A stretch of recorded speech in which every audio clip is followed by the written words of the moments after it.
Hi guys. All right, so this is chapter 9 and the comments that we're going to be reading. So, as you see, it starts off with "You can just take that back, boy." This order given to me by Cecil Jacobs was the beginning of a rather thin time for Jem and me. My fists were clenched and I was ready to let fly. So, guess what she's doing? Once again, she's getting into a fight. So, here's our little tomboy. Let me go back down. I don't know why. Sorry, guys, it scrolled up. So right over here, I'm going to jot down that Scout gets in another fight. Okay? I'm actually going to make this a little smaller, guys. I hope you can still see that because I want it to stick out. Okay. I hope that works. I don't know. All right, there we go. Scout gets in another fight. Now, Atticus, it says specifically here that Atticus told her not to fight anymore. Atticus had promised me he would wear me out if he ever heard of me fighting anymore. Okay, so this was a warning for her. And he actually told her that she was too old and too big to do things like that. But she forgot because Cecil Jacobs made her forget. The reason being is he says something real mean about Scout. Okay, remember how they view African Americans during the time. He specifically says that Scout Finch's daddy defends N-word. All right, and so then he goes and he explains like, why in the world would you fight? And so she goes and she actually asks him if you do that. And he's very honest with her. He doesn't negate it. He actually says, yes, I do, but don't say that word. And that if you're saying that word, you sound like a common person, okay? So we're going to add on to the side here that Atticus is honest and tells Scout that he does defend African Americans, okay? But not to use that word. Okay. So then here she goes on and on to say that everybody at school is saying it. So just imagine, like, those of you who come from a small town, when something happened to your family and your whole town knew about it and you were really upset about it. I don't know if anyone's ever gone through the experience, but basically that's what's happening. It's a small town. Everybody knows each other. And they are now all talking about the fact that her dad is defending an African American man, which was not okay. So the father has to have a talk with her. All right. So they had that agreement before about how they were going to keep reading and all of that stuff, right? But she is super curious and still young, so she's like, "Do all lawyers defend Negroes?" Okay, so again, very curious. All right. So then she's curious about why this boy Cecil was so rude and crude about it, right? So why does he say that you defend niggers and he made it sound like it was something bad? And so Atticus right here, this whole entire section is him going into an explanation about why why he is doing that. So here we go. You're going to put over here that explains to Scout why he is defending a Negro. All right. And he goes on to actually tell her what his name is. So, again, that's the reminder. And tells her where he lives. Okay. That he lives on a little settlement.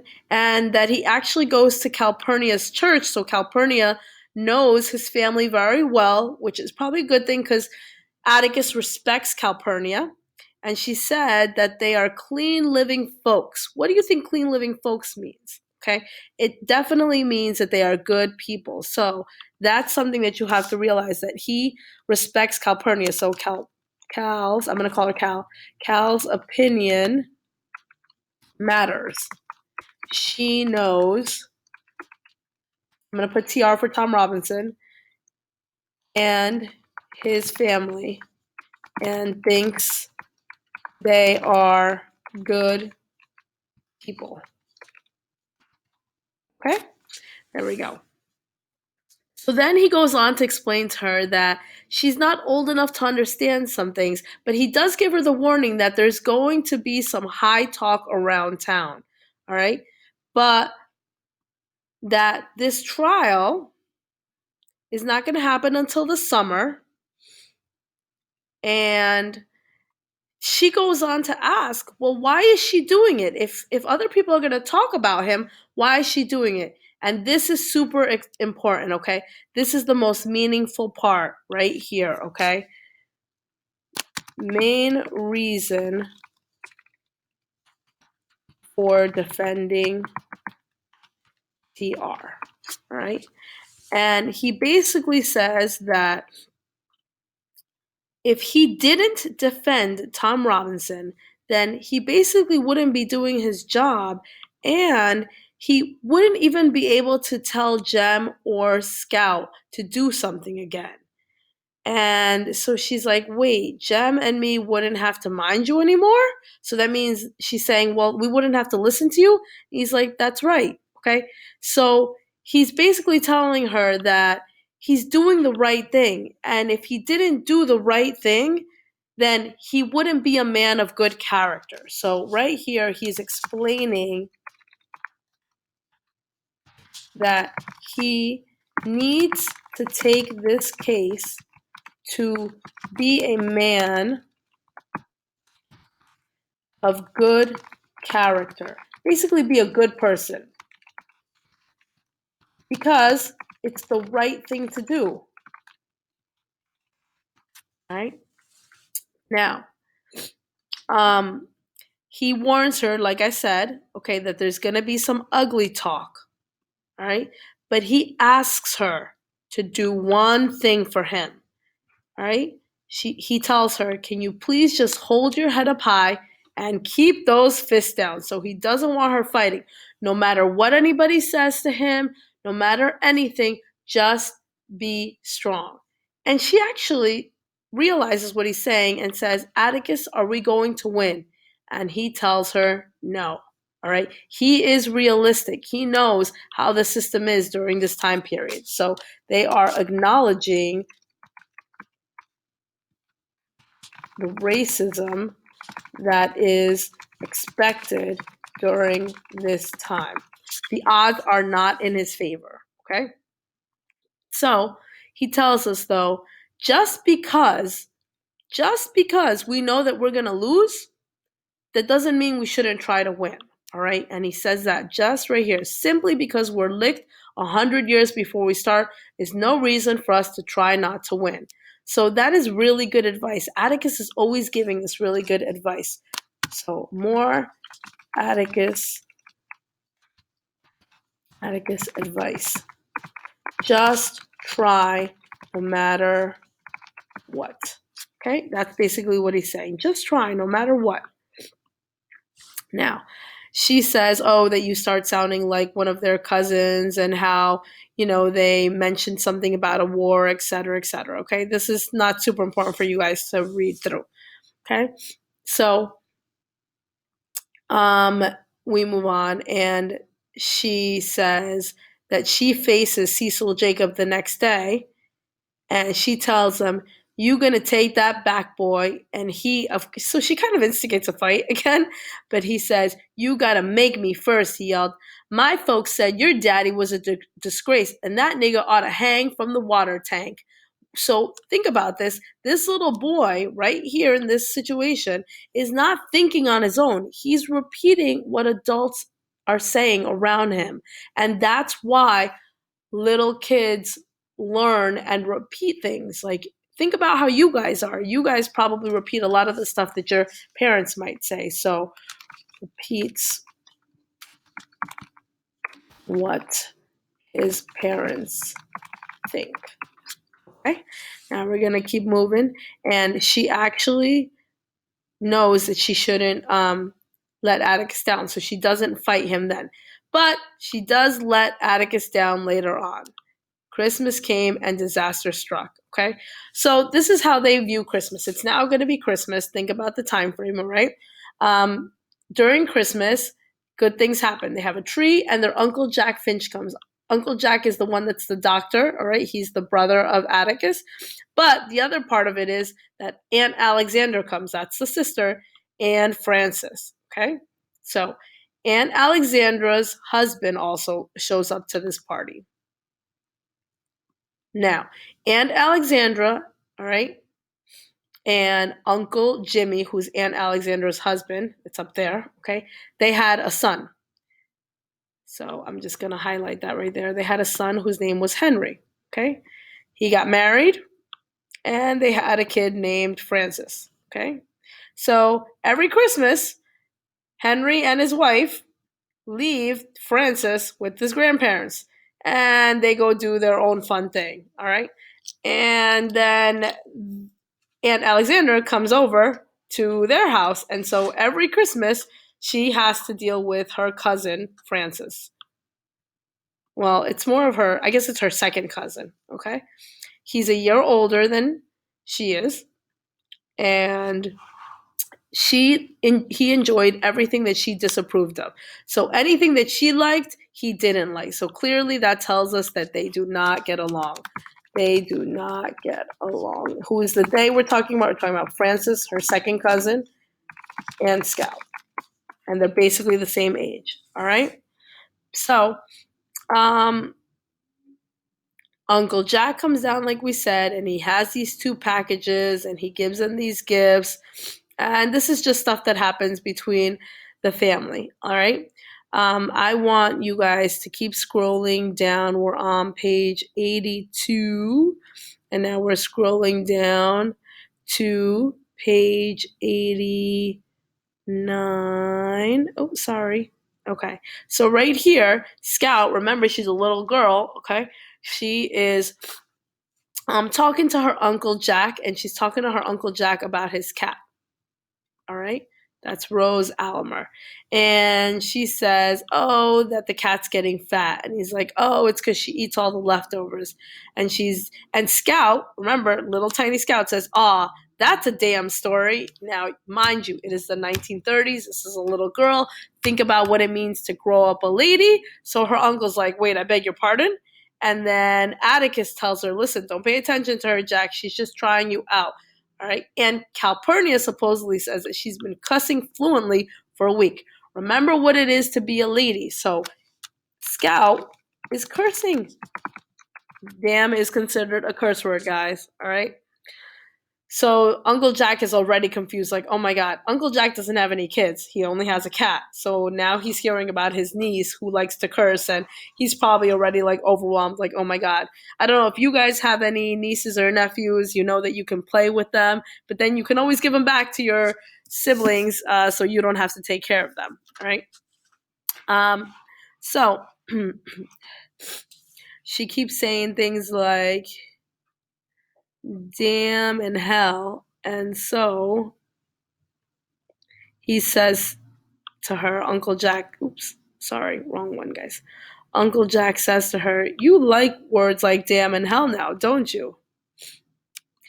And she says, I reckon so. He's like, well, I don't. All right. So he's basically telling her that you need to be a lady, so you better stop writing that. And she's like, I don't really want to do that. All right. I don't want to be a lady. I don't want to be all like sweet and feminine and all those other things. Okay.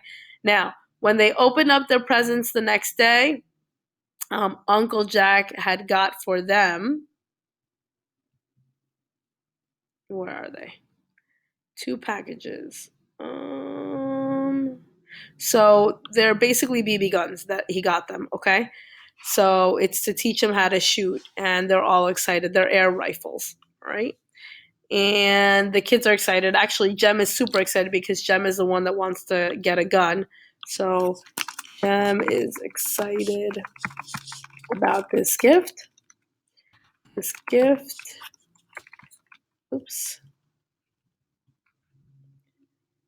Because he wants to learn to fight. To shoot / hunt. All right, moving along, they're talking about Finch's Landing. They're talking about what the house is like, about the 6 bedrooms, about how big it is, etc., where the kitchen is. all that other good stuff. And then again, talking about how the Finch's family was, and then how Aunt Alexandra's there, and they all say hi to each other. And so here is Francis, and here's your first real description, okay? Francis was 8 and slicked back his hair. What'd you get for Christmas? I asked politely. So she starts off by being polite. And he says, I got just what I wanted. So Francis had asked for a pair of knee pants, a red leather book sack, 5 shirts, and an untied bow tie. Okay? So you can get the impression of what kind of kid this is. Like, what kid asks for clothing for their Christmas present and asks for like a bow tie and for like a leather book sack to hold its books? So basically, we can figure out that Francis is considered kind of like a dork. I'm just gonna call it a dork. He's not really a dork, but that's how Scout sees him. All right. So then they start talking, and we learn, that he lived in Mobile, and just a bunch of other stuff that I'm just gonna skip for now because you guys don't really know. Aunt Alexandra does not like how she dresses. She wants her to be dressing in clothes that are appropriate for a young lady. Again, bothered by all that. So I want to get to the part where this is all talking about food and how good the cooking is and about acting like boys and girls. And then they start talking about dill. Okay? And this is actually important. So they talk about Dill, and she says that Dill asked Scout to marry him as soon as they're big enough. And he's like, what's the matter with him? And he says, oh, he's a little runt. Grandma says with Miss Rachel every summer. It kind of makes fun of Dill right here. So Francis is not very nice. Francis makes fun of Dill. And then he goes on to gossip, okay? He says that he knows all about him. He knows that he doesn't have a home and that he just gets passed around from relative to relative, okay? So we find out a little bit about Dill that so Dill doesn't have a good family life. This is all gossip that Francis hears from his grandmother, we know is Aunt Alexandra. Okay? And then he tells her, he's again making fun of her, he's like, you're mighty dumb sometimes, Jean Louise, okay? And then again, he's being very nice to her, all right? So he starts getting mad and he says that Uncle Atticus lets you run around with stray dogs. That's his own business, like Grandma says. It ain't your fault. I guess it ain't your fault if Uncle Atticus is a nigger lover. All right. So right here, remember how Scout reacted when Cecil Jacobs said something. Now this is her cousin saying something. So Francis calls Atticus, sorry, and and and lover. Okay.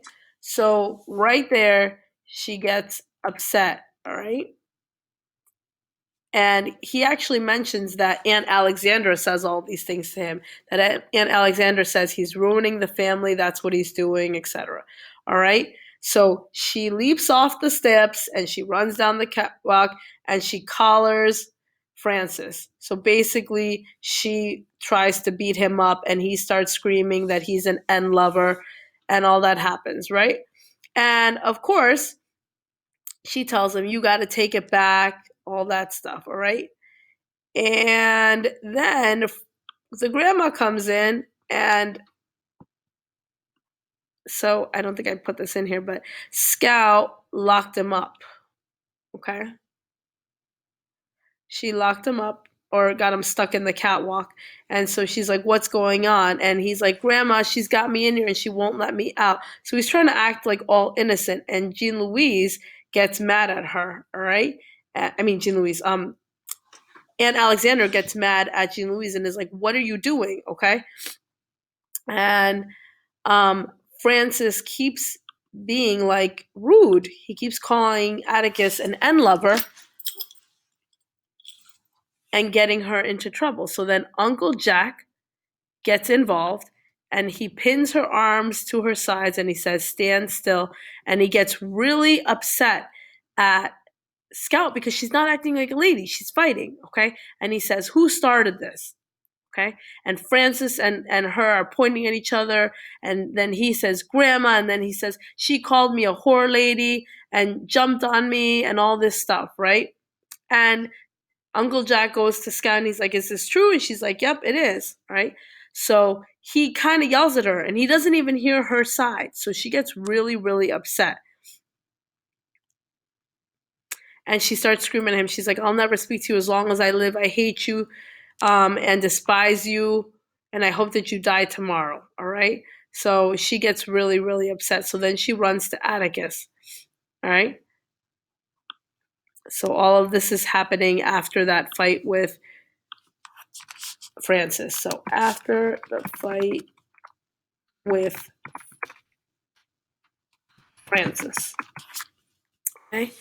And so then basically he gets mad at Scout, Uncle Jack does, because he tries to intervene and make the fight better. And he tries to go and talk to her, and she's like, "Go away, leave me alone. Like, you just yelled at me, and you expect me to come over and talk to you again?" And so so she says to him, she has a talk with him, and she tells him, "You're not fair." But he's like, "You can't go around calling people these things." And she's like, "No, you're not fair." And he's like, "How am I not fair?" And she lays it out to him. Okay, so she's this little girl talking to this adult. She's like, "You're really nice, okay, but you don't understand children." And he's like, what do you mean I don't understand children?" He's like, "Well, if you gave me a chance to tell you, she's like, "I don't mean to be sassy with you, but I was just trying to tell you what happened." So he's like, "All right, go ahead." Well, then she says, "Well, you should have given me a chance to tell my side of the story, all right?" He said, "But you didn't. You just lit right into me." So basically, he just ripped at her, all right? And she said, "Well, Francis called Atticus something mean." And so he's like, "I'm not going to say it." And then she's like, "Well, what did Francis call him?" He says, "He called me this." All right. And then Uncle Jack is, "He called him that?" Yep. All right. So, and that she tells him everything basically. So we can go ahead and put here that Scout tells Uncle Jack what happened or what really happened with Francis. Okay. So then he's like, "All right, that's a lot for you to say." And she's like, "You know what? Just let it go. Just let it go." All right. And he's like, "No, no, I'm not going to let it go. I'm going to go tell Aunt Alexandra. She should know about this." So he's going to deal with it because he's upset now that Francis was very rude. So Uncle Jack is mad at Francis's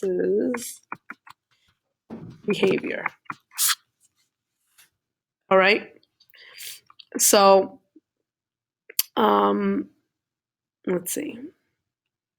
We're going to keep moving. So then she actually asks Uncle Jack something. She asks him, "What's a whore lady?" Because Francis said that. And so, again, Uncle Jack doesn't have any kids. So he kind of gets a little awkward and uncomfortable. So he goes off on a tangent and tells some random story. So Uncle Jack is uncomfortable with the question and gives a random response. Now, what happens down here is Uncle Jack and Atticus are talking in the living room. And basically, with the situation that happened, Uncle Jack goes to his brother and he's like, "Dude, I'm never going to get married again. I don't, because," and he's like, "Why are you never going to get married?" "Because if I do, I'm going to end up having children."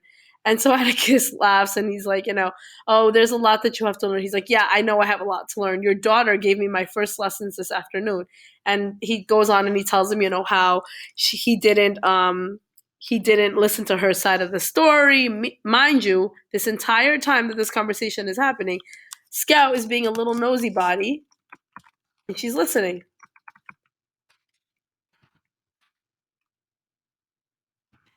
to this conversation. All right. So then he says the whole thing about the whore lady, and then he asks him, "Did you tell her?" And he's like, "No, I told her about Lord Melbourne," which is him, distracting them. And he's like, "Well, when somebody actually asks you something, and this is Atticus's advice, then you should obviously answer. Okay, you should give them some kind of answer. All right, don't fake it. Don't make it a big deal." And he says, "Children are children. All right." So um, they go on, and he says, "Atticus, you've never laid a hand on her, all right?" And he's like, "Yeah, I know sometimes it can get tough, but you have to be strong. You have to kind of get through it." Um, but the best part is that they start talking about the case, and he asks him, "Atticus, how bad is this going to be? You haven't had too much time to discuss it." He's like, "It could be worse, Jack, all right?